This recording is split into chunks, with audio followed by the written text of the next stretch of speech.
when I'm driving late at night and I see the glare of oncoming headlights.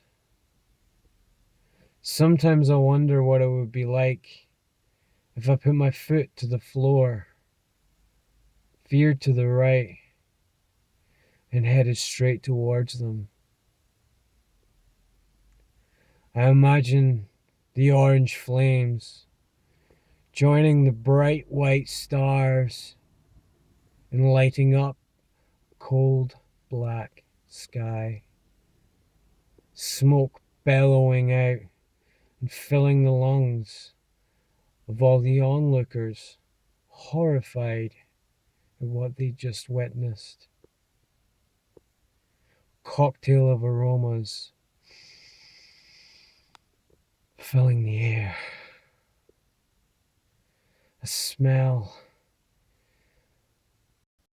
of charred black carrion laid out on a freshly bloodied asphalt.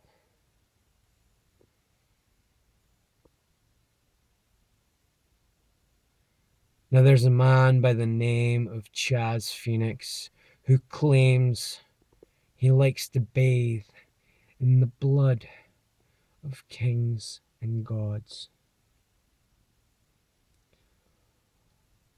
Well, I'm not afraid to bleed.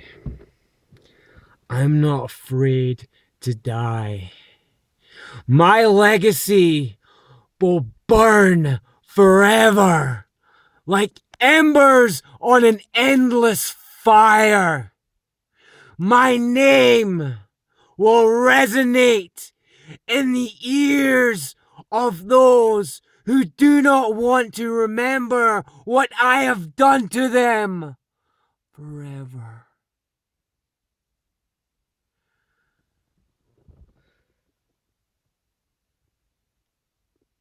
There will be no phoenix rising from my ashes.